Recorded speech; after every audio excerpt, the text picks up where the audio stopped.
Karangsaru yang saya kasihi, waktunya kita untuk mendengarkan firman Tuhan. Mari kita tundukkan kepala di dalam doa. Kami bersyukur untuk kesempatan yang indah Tuhan.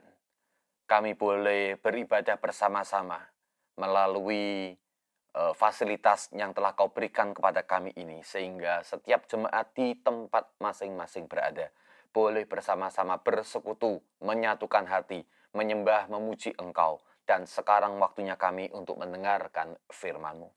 Maka ya Tuhan, yang telah menyampaikan firman kepada para nabi dan rasul, Tuhan yang samalah di dalam Roh Kudus, yang boleh untuk mengiluminasi, memberikan kami pencerahan untuk boleh mengerti akan setiap kebenaran firman Tuhan. Kami memohonkan berkat-Mu di dalam nama Tuhan Yesus Kristus. Amin. Pembacaan hari ini saya ambil dari Matius pasal yang ke-6, ayatnya yang ke-24 dan yang ke-21. Matius 6 ayat yang ke-24a dan 21 dikatakan demikian, tak seorang pun dapat mengabdi kepada dua tuan, karena jika demikian ia akan membenci yang seorang dan mengasihi yang lain, atau ia akan setia kepada yang seorang dan tidak mengindahkan yang lain. Ayat 21, karena di mana hartamu berada, di situ juga hatimu berada. Yang berbahagia ialah setiap kita yang bukan hanya mendengar firman Tuhan, namun juga mengertinya, menyimpan dalam hatinya, dan melakukan dalam kehidupan, setia memperjuangkannya sampai menjadi nyata, menjadi kebiasaan dalam kehidupan kita. Haleluya.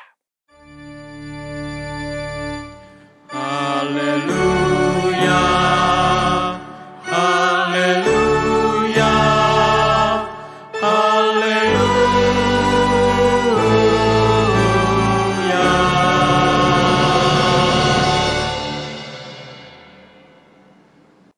Bapak Ibu saudara-saudara, di dalam rangka bulan keluarga Oktober ini, saya bersyukur boleh berjumpa dengan Bapak Ibu walaupun melalui media online.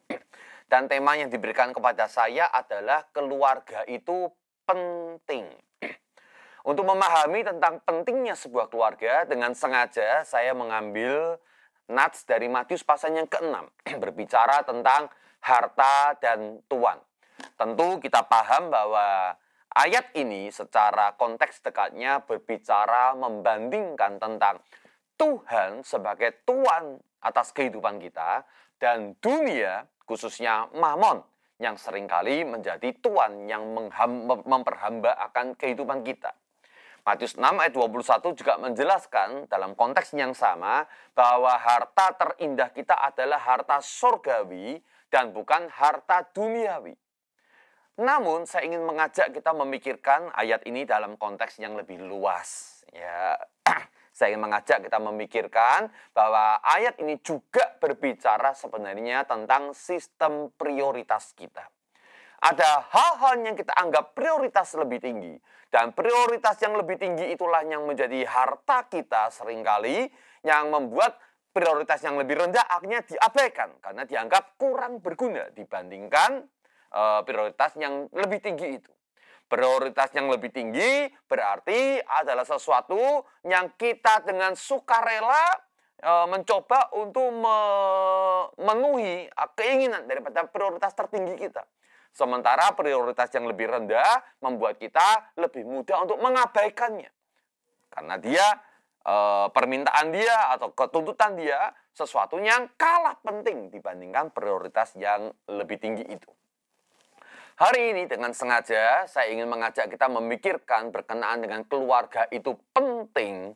Seberapa pentingkah keluarga dalam kehidupan Anda dan saya? Apakah keluarga merupakan harta yang penting atau sekedar sesuatu yang numpang lewat dalam kehidupan kita? Mari kita memikirkan dengan sebuah situasi yang sederhana. Saya mulai dengan bicara tentang anak. Saya yakin Anda semuanya sayang pada anak-anak Anda, betul? Ya, saya yakin Anda mengatakannya semacam itu. Buat Anda yang sudah menikah, kalau ditanya pasti juga pertanyaan yang sama. Ya, apakah Anda dengan pasangan sayang? Jawabannya pasti sayang. Namun sesuatu terjadi. Ya, kalau untuk seorang anak, ya waktu anak masih bayi, ya kita rasa, aduh imut, ya menyenangkan sekali, ya. Lalu kita cium dia, lalu kita gendong dia, waduh menyenangkan sekali. Tentu setiap orang tua jatuh hati dengan anaknya ketika masih bayi. Namun sesuatu terjadi bukan? Anak kita kemudian beranjak makin lama makin dewasa. Dan semakin anak ini dewasa, semakin pula banyak keinginannya. Banyak hal-hal yang dia mau, yang seringkali bertentangan dengan yang kita mau. Kita berkata, nak makan. Anak kita, enggak mau, saya masih mau main. Terjadi pertentangan. Anak kita berkata kepada anak kita, yuk waktunya belajar. Enggak mau, masih main game, masih asik. Terjadi pertentangan. Dan bukan hanya cuma satu kali. Ya bahkan sehari bisa terjadi pertentangan, itu bisa 2 kali kah, 3 kali kah, 5 kali kah, dan berkali-kali itu muncul dalam kehidupan kita. Dan sesuatu terjadi. Perasaan kita dengan anak kita nggak seperti dulu. Dulu anak kita tuh rasanya sesuatu yang wow, menyenangkan sekali. Apapun yang hubungan kita dengan anak tuh rasanya kalau nggak ketemu tuh kangen begitu semakin besar. Kelihatannya kalau anak saya tidak di rumah lebih tenang deh. Kalau anak saya di rumah malah banyak ribut ya. Atau kalau toh nggak ribut, lihat anak saya main game terus jadi kesel hati saya. Loh, bagaimana mungkin sesuatu yang dulu dimulai dengan sayang, sesuatu dengan cinta, sekarang kalau ditanya, iya saya jadi kesel lihat anak saya. Sesuatu sudah terjadi di dalam perasaan kita yang membuat relasi kita juga menjadi berubah. Dan mungkin sistem prioritas kita juga mengalami sebuah perubahan dengan situasi itu. Demikian juga antara kita dengan pasangan kita, bukan? Setiap kita, waktu anak kita masih kecil, ya kita pasti kasih prioritas besar buat anak kita. Wah, anak kita masih bayi, ya kita rela nggak tidur, ya supaya anak kita kalau rewel masih bisa ditangani, supaya nggak menangis segala macam. Kita biasanya banyak invest waktu kita berikan buat anak kita. Tapi kan kehidupan berjalan. Tidak bisa kita hanya ngurus anak kita, maka kemudian kita mulai bekerja. Dan bekerja kalau bisa bekerja 8 jam masih baru pulang rumah. Ada pekerjaan yang lain kita lakukan juga untuk mendapatkan karir yang lebih baik atau mendapatkan penghasilan yang lebih baik. Maka kemudian kita mulai tersita dengan banyak kesibukan. Bisnis itu berasal dari kata busyness, kesibukan. Dan kesibukan itu mulai mengganggu kita dan mulai memporak-porandakan sistem prioritas kita. Dulu waktu kita pacaran, pacar menjadi prioritas. Kita rela untuk minta izin pada bos misalnya demi mengantar pacar kita untuk sebuah acara yang mungkin acara sederhana saja. Karena pacar mendapatkan prioritas yang lebih tinggi. Ya, tapi setelah saya menikah, lalu kemudian kita harus bekerja, lalu tuntutan karir atau usaha segala macam, maka prioritas kita mulai berubah kan sudah menikah. Apalagi yang harus dilakukan? Sekarang kita harus realistis, mari kita kejar yang ada di depan, dan kita jangan banyak ribut deh.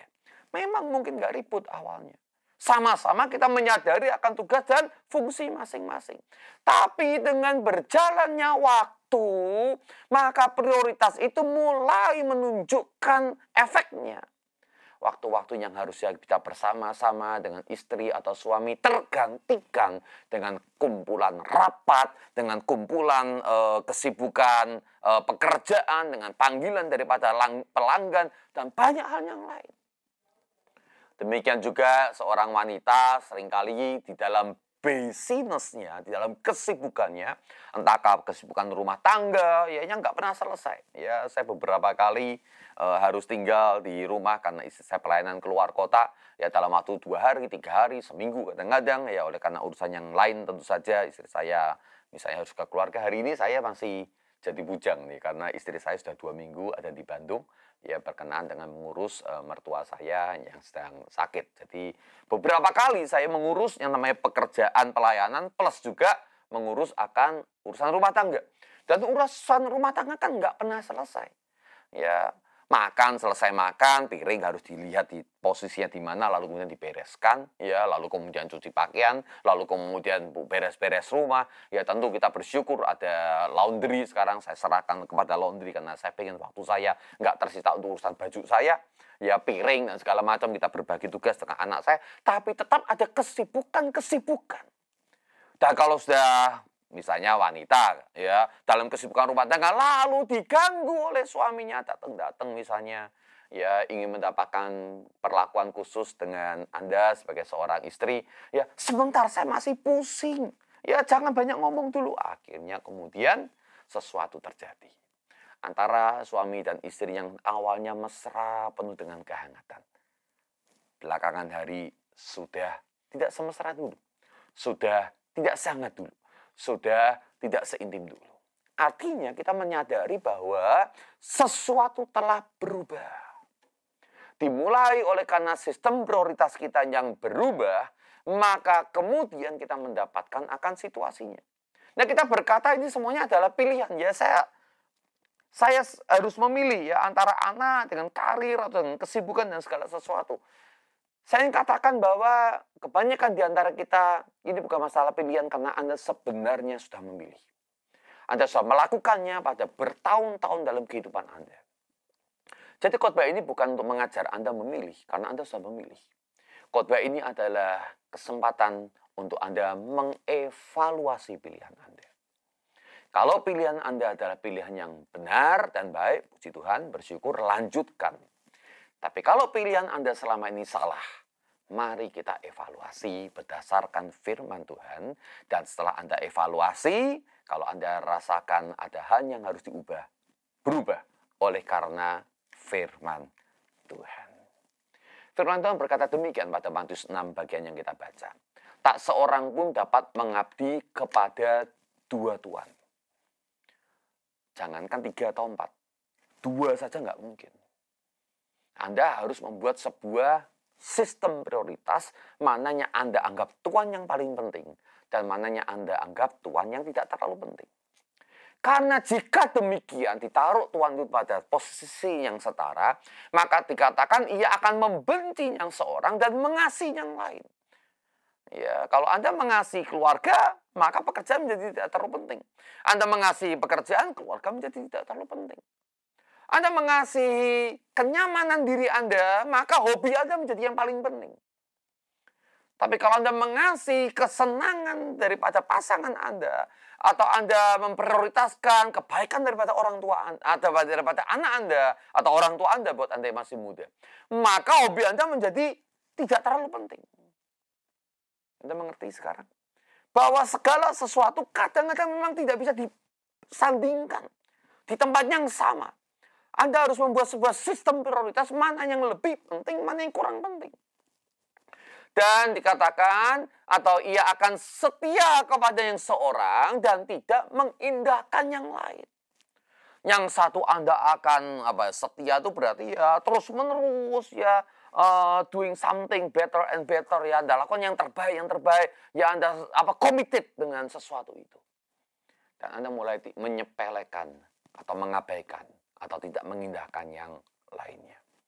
Ada orang memang berhasil dalam pekerjaannya karena dia setia, dia committed sekali untuk mengerjakan pekerjaannya dengan baik. Dan memang pekerjaannya berhasil. Namun ada hal yang harus dikorbankan.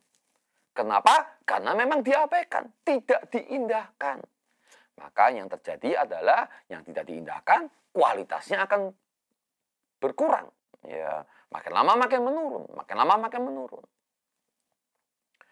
Matius 6 ayat 21 berkata, di mana hartamu berada, di situ juga hatimu berada. Mari kita perhatikan. Ayat ini sekali lagi saya katakan konteks dekatnya adalah berbicara tentang harta surgawi. Tapi bolehkah hari ini kita memikirkan tentang keluarga kita? Menurut Anda keluarga Anda itu harta yang berharga atau tidak? Kalau Anda menganggap keluarga Anda adalah harta yang berharga, maka keluarga akan mendapatkan sebuah tempat yang istimewa di hati Anda. Anda tidak rela harta Anda dicuri, bukan? Anda tidak rela harta Anda berkurang bahkan. Anda ingin membuat harta Anda semakin terjaga dan bahkan semakin lama semakin bertambah, bukan. Nah, kalau keluarga Anda menjadi sebuah harta yang Anda taruh di hati Anda, maka perkara yang sama akan terjadi. Anda tidak rela harta Anda yang telah Anda sayangi ini menjadi berantakan dan rusak. Anda akan jaga dengan baik. Anda bahkan ingin mengembangkan, menumbuhkannya. Karena Anda tahu bahwa kehidupan itu makin lama makin sulit. Maka kekuatan dan kesatuan yang diberikan oleh Tuhan di dalam lembaga pernikahan, baik antara suami dan istri, atau kalau ada anak yang menjadi anugerah, maka kekuatan itu didapatkan ketika sama-sama saling menopang, saling menghibur, saling membawa sukacita. Sehingga ketika kelelahan di luar rumah, masuk rumah mendapatkan suntikan energi. Nah, beberapa kali menyampaikan ya dalam seminar keluarga misalnya saya sampaikan sebuah statement ya, ada keluarganya menginjeksikan energi buat anggota-anggotanya. Namun ada keluarga yang menggembosi energi anggota keluarganya. Ada keluarganya kalau anggota-anggotanya kumpul mereka saling menyuntikkan energi dan mereka semangat jadi sukacita menjadi semangat lagi sehingga besok ketika anak Anda sekolah dengan banyak tantangannya, anak Anda tetap kuat. Ketika suami Anda kerja, ya di tengah segala macam tuntutan dan segala macam targetnya, suami Anda tetap kuat. Bahwa ketika istri harus mengurus segala macam urusan di rumah tangga, mereka menjadi tetap kuat karena setiap kali ketemu diinjeksi energi. Namun ada keluarga yang menggembosi energi masing-masing anggotanya. Kalau sudah ketemu tambah suntuk, sumpek, ya tambah kesal. Makanya ada banyak orang setelah waktu pulang kantor nggak cepat-cepat pulang rumah. Kenapa? Dia butuh energi, semangat yang baru, maka dia keliling sama teman-temannya untuk mendapatkan energi. Nanti kalau sudah larut malam baru masuk rumah. Rumah cuma sekedar tempat kos aja, tempat tidur. Anak-anak juga sama. Daripada ketemu sama orang tuanya, ya main sama temannya. Hasan belajar bersama lah segala sesuatu. Tapi sekarang ya di zaman teknologi ini cukup anak masuk rumah lalu kemudian masuk kamarnya kunci kamar. Dan segala waktunya dihabiskan dengan gadgetnya. Karena kalau ketemu dengan orang tuanya sumpek. Tiap kali ketemu ditanya ada ulangan apa enggak? Ya, gimana ada PR apa enggak? Aduh, tiap kali gitu sumpek saya. Energi saya sudah terkuras di luar tuh sekolah, masuk rumah tambah habis. Maka mereka berpikir lebih baik nggak usah ketemu sama anggota keluarganya. Makin gembos energinya. Jadi Bapak Ibu, apakah keluarga sesuatu yang kita anggap harta? Karena di mana hartamu berada, di situ juga hatimu berada. Kalau engkau menganggap keluarga adalah harta, maka hatimu akan follow, hatimu akan mengikuti, hatimu akan bekerja keras untuk menjaga akan hartamu itu, yaitu keluarga kita. Karena keluarga itu penting. Saya ingin mulai dengan sebuah ilustrasi, dengan sebuah kisah dari seorang duta besar Amerika untuk Inggris. Namanya adalah Charles Francis Adams. Charles Francis Adams. Nah, Charles ini setiap kali dia ada kesempatan untuk cuti atau weekend, ya salah satu hal yang dia nikmati adalah memancing.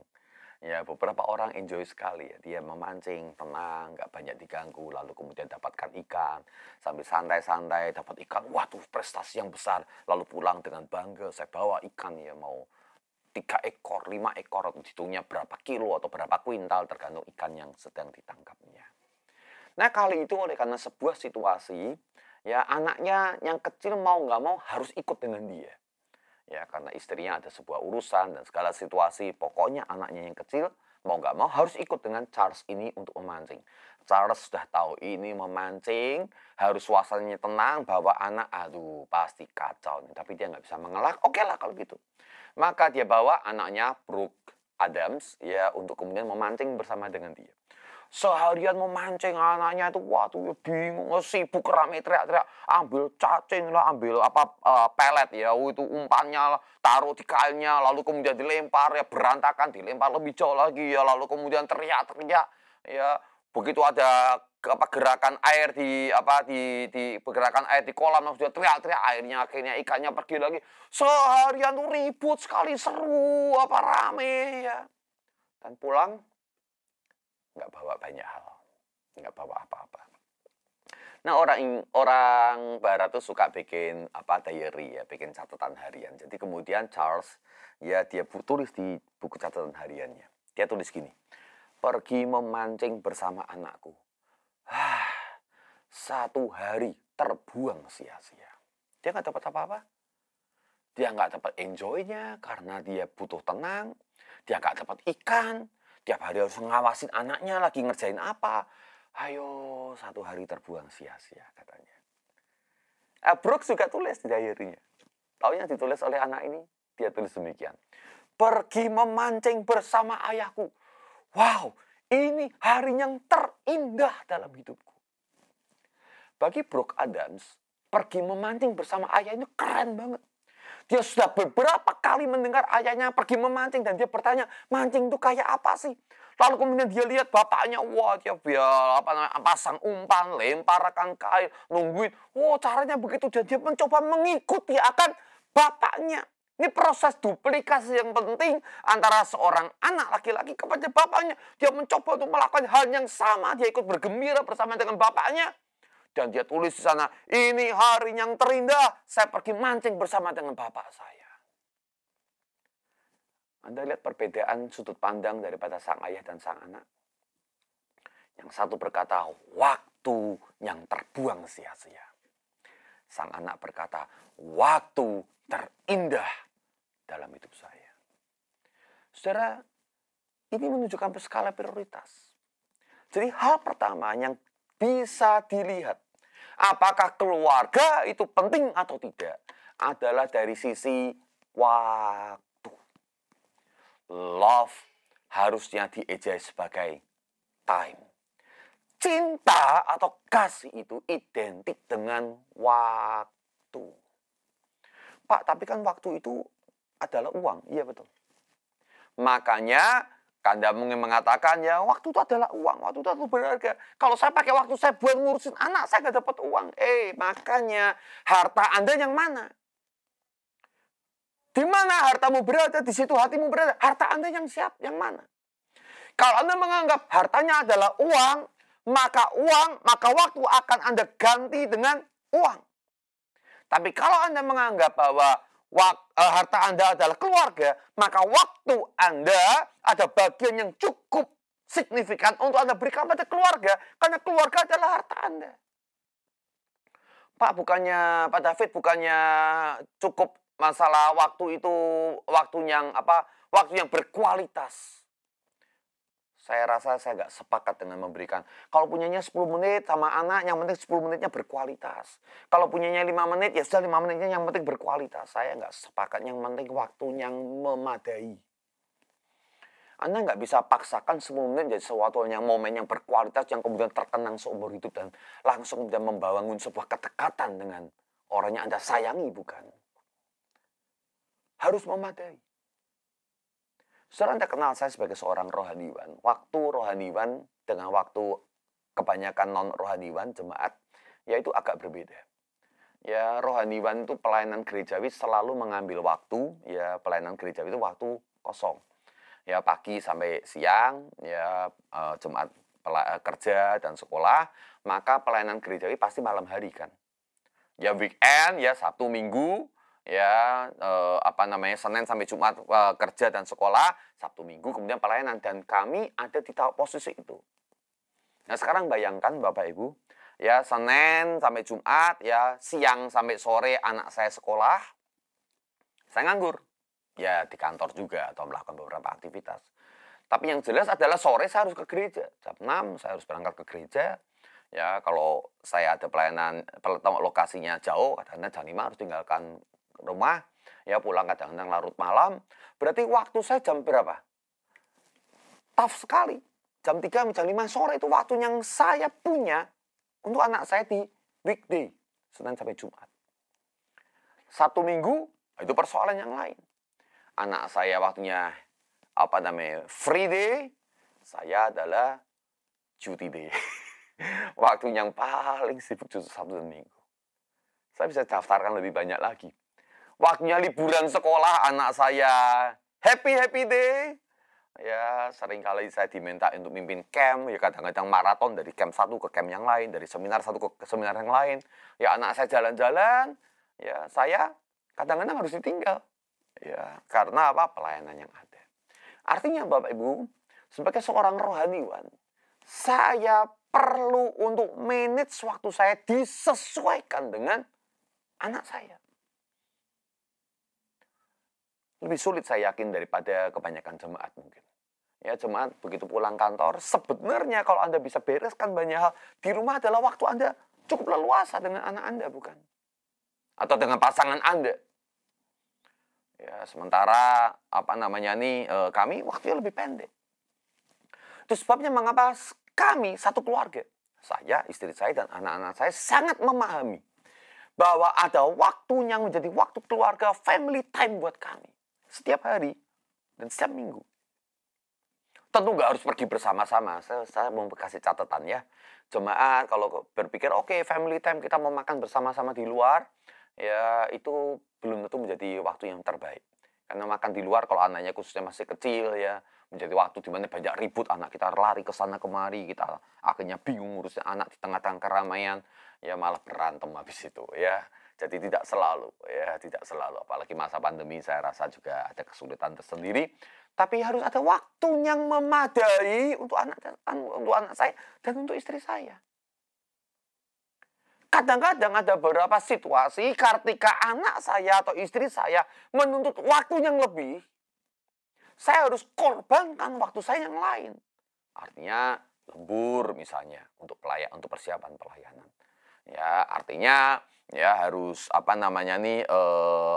prioritas ke mereka sehingga bagian yang lain saya harus lebih banyak kerja lebih keras lah untuk boleh menyelesaikan bagian yang harusnya saya punya waktu 3 jam, harus tinggal 2 jam. Seringkali anak saya nggak bisa pelajaran, sementara saya lagi kerja. Jangankan pelajaran, bahkan sekedar prakarya. Tapi ketika saya melihat ini sesuatu yang penting buat anak saya, dan saya ingin anak saya menganggap tugas sekolahnya walaupun sekedar prakarya itu penting, jangan diabaikan. Maka saya harus tinggalkan beberapa kesibukan saya untuk mendampingi anak saya. Dan waktu-waktu yang saya investasikan bersama dengan anak saya itu membuat anak saya memahami bahwa orang tuanya mengasihi dia. Dan mereka penting bagi saya. Pasangan juga sama. Ada waktu-waktunya istri saya, ya mukanya saya paham, oh dia butuh untuk berbicara pada saya. Ya, dan serius harus bicara. Ya udah, ada hal yang harus saya stop dulu, saya cancel, saya pending, supaya bisa berbicara lebih dahulu. Jadi, kasih itu dieja dengan waktu. Anda nggak bisa mengatakan, saya mengasihi kamu, tapi nggak pernah memberikan waktu. Dan banyak kali kita menggantikan kasih dengan uang. Karena love is time and time is money. So, ya kita berpikir bahwa I can substitute ya love with money. Sama sekali nggak bisa. Ya, bukti papa mengasihi kamu adalah kasih uang. Sama sekali nggak ada gunanya. Karena bagi anak Anda hanya sekedar ATM mungkin. Ya, sebuah automatic teller mesin yang sekedar mesin. Butuh minta uang enggak ya enggak apa-apa. Bapak Ibu, mari perhatikan sekali lagi tentang masalah waktu ini, khususnya dengan kisah daripada Charles Adam and Brooke Adam. Bagi Charles, main sama anak itu enggak penting. Yang penting adalah mancing, dapat ikan. Tapi bagi Brooke, sang anak, bersama dengan orang tua itu penting. Artinya ada hal yang Anda anggap penting sebagai orang tua. Tapi nggak dianggap penting buat anak Anda. Bagi si Brooke ada nggak dapat ikan nggak penting. Bisa mancing bersama itu penting. Sebaliknya ada hal-hal yang mungkin sebagai orang tua Anda nggak anggap penting buat anak Anda. Atau buat pasangan Anda sama saja. Dan buat anak Anda itu adalah hal yang penting. Jadi Anda harus mulai menyadari dan memahami. Berbicara tentang keluarga itu penting. harus berikan waktu Anda. Ya, ini sebuah gambar, saudara-saudara. Bahkan suami istri di dalam kamar, ya, sang istri masih harus jawab semua chatnya dengan teman-temannya di medsos, sehingga suaminya harus berpangku tangan, ya, menunggu sang istri main main medsos ini. Pak David kebalik, ya, di rumah saya nggak gitu. Oh iya, saya punya gambar kedua. Gambar kedua adalah gambar istri yang kesel karena suaminya masih main game dengan HP-nya. Ya, saya nggak tahu di keluarga Anda yang benar yang mana. Tapi jelas ini adalah sebuah situasi di mana suami dan istri sama-sama nggak menganggap waktu berdua adalah waktu yang penting. Mereka anggap gamenya lebih penting, atau mereka anggap medsosnya, teman-temannya di media sosial yang lebih penting. Mari pikirkan bagaimana Anda menggunakan waktu. Dan saya punya gambar yang ketiga, seorang anak kecil yang main gadget. Ya tentu saja kalau bapak ibunya mementingkan gadget, ya tentu anaknya juga akan pentingkan gadgetnya. Saudara, saya mau beritahu ya, generasi Y itu besar dengan gadget. Siapa yang ngasih gadgetnya? Generasi X lah, Anda dan saya. Karena kita nggak mau diganggu bisnisnya kita nggak mau diganggu kesibukan kita, maka kita buat anak kita sibuk sendiri dengan gadget. Dikasih YouTube, nonton, dikasih musik. Sehingga anak kita dari kecil, dia tahu kalau saya lagi bosan, maka penghiburan saya adalah gadget. Dan sampai satu titik dia mengatakan, papa, mama nggak pernah bisa menghibur saya. Papa, mama orang yang menuntut saya terus. Papa, mama mendingan nggak ketemu. Kalau saya butuh hiburan, saya akan kecewa kalau harapan mama datang ke saya. Saya akan kecewa kalau minta papa dampingin saya. Saya main gadget aja. Karena gadgetku adalah gembalaku yang terbaik. Dia membaringkan aku di rumput yang tenang. Dia memberikan kesejukan di air yang jernih. Maka gadget itulah yang memberi jiwa anak kita sekarang kenyamanan. Dan orang tua sekarang bersusah payah untuk kembali mengambil posisi untuk menjadi naungan atau penghibur, pembela bagi anaknya, karena anak sudah merasa nggak butuh lagi. Saya terlalu banyak dikecewakan orang tua saya waktu saya masih kecil dulu. Jadi saya lebih suka mendapatkan penghiburan dari gadget daripada dari orang tuanya. Saya akan lebih cepat sedikit. Yang kedua, Anda bisa lihat tentang skala prioritas itu, tentang keluarga Anda, apakah keluarga Anda itu adalah penting atau tidak. Yang pertama dari waktu, yang kedua dari kasih yang Anda berikan. Begini Bapak Ibu, kasih itu ada dua sisi. Yang pertama, kasih harus diberikan. Ini berarti bentuk tindakan. Tapi ada sisi kedua yang harus dikerjakan juga, yaitu kasih harus diterima. Nah, menerima adalah masalah perasaan. Kalau orang memberikan kasih terus, tapi nggak pernah diterima kasihnya, yang memberi juga frustasi. Saya sudah berikan yang terbaik loh Pak David. Ya apa yang diminta oleh istri saya berikan. Apa yang diminta oleh anak saya berikan. Anak-anak tuntutannya bapak ibu saya berikan. Tapi kalau kita memberi, tapi nggak pernah diterima sebagai pemberian kasih, kita frustasi. Kurang apa saya sama suami saya Pak? Dia pulang rumah, saya sudah bantu ini. Tapi kalau suami nggak mengatakan, makasih ya buat tanda sayangmu buat saya. Maka yang terjadi adalah istri yang frustasi. Percumalah saya kasih, memberi cinta dan kasih buat suami saya. Atau seorang tua yang kesal sama anaknya. Karena anaknya nggak pernah memberi kasih, membalaskan kasihnya. Tapi ketika kasih terjadi dua pihak, kasih diberikan, lalu kasih diterima, maka terjadi hubungan yang saling membahagiakan. Jadi kasih itu harus diterima, kasih itu harus diberikan.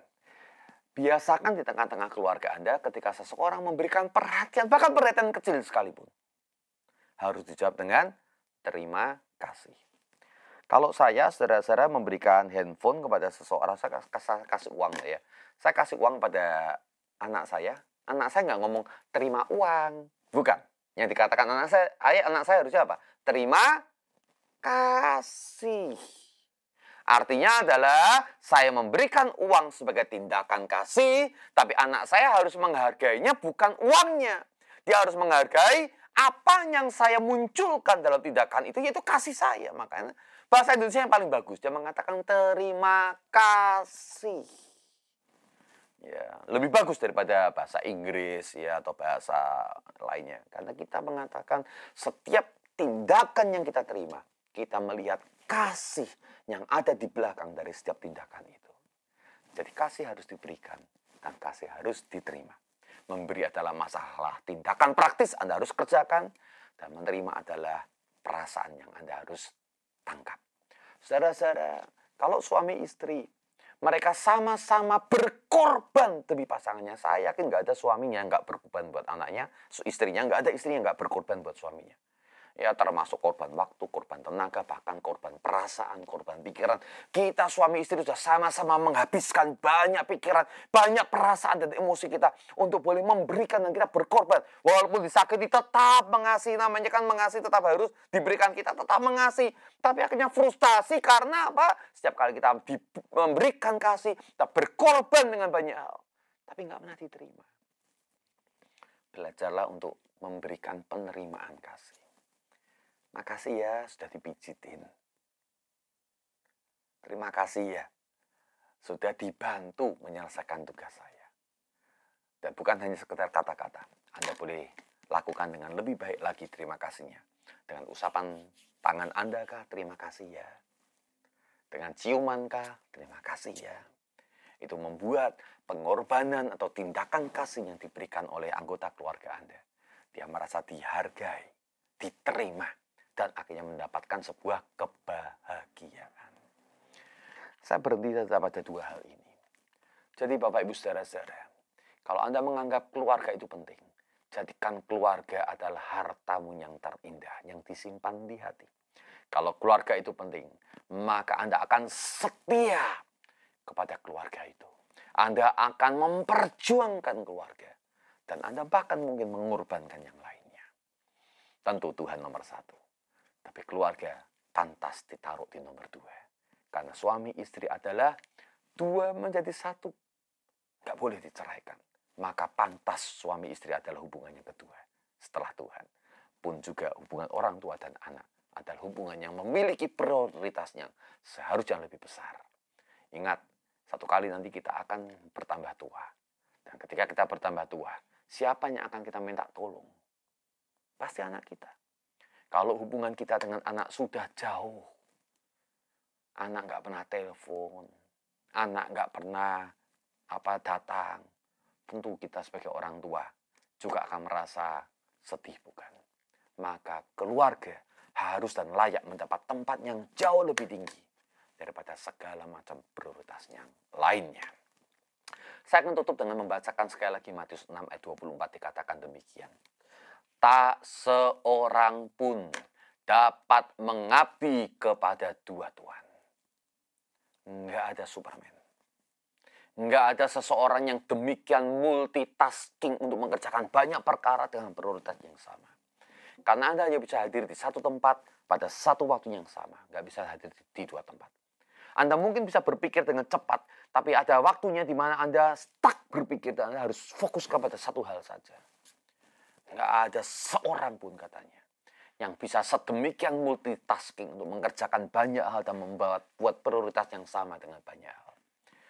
Hanya Tuhan yang bisa mengerjakan banyak hal semuanya karena Dia adalah Tuhan yang Maha Kuasa, bukan? Namun kita nggak bisa. Jadi mari buat pilihan yang benar. Kalau pilihan-pilihan kita selama ini salah, kita evaluasi dengan firman. Dan Anda masih punya kesempatan untuk memperbaikinya. Buang gengsi Anda, datangin lebih dahulu anggota keluarga Anda dan katakan, nak atau sayang, ya yuk kita mulai membangun hubungan kasih lagi. Yang lebih keren lagi, yang lebih hangat lagi, yang lebih intim lagi. Karena tahu nggak, kamu penting buat saya. Mari datang kepada Tuhan dalam doa. Bolehkah kita membayangkan wajah anggota keluarga kita satu demi satu? Mungkin itu adalah suami atau istrimu.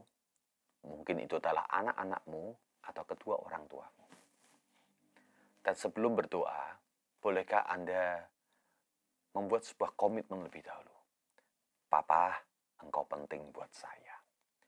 Mamah, engkau penting buat saya. Suamiku, engkau penting buat saya. Istriku, engkau penting buat saya. Dan orang tua, katakan dalam hati, setiap anakku jauh lebih penting daripada segala perkara yang di dunia ini. Tuhan Yesus, kami sadar bahwa kami seringkali gagal, Tuhan.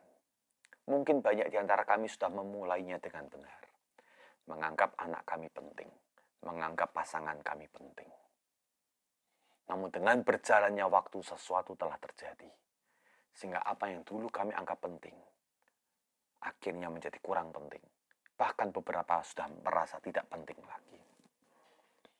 Biarkan hari ini kebenaran firman Tuhan menerangi akan hati dan pikiran kami. Dan membuat kami, Tuhan, kembali pada prioritas yang benar. Bahwa keluarga adalah harta yang penting untuk kami taruh di hati kami.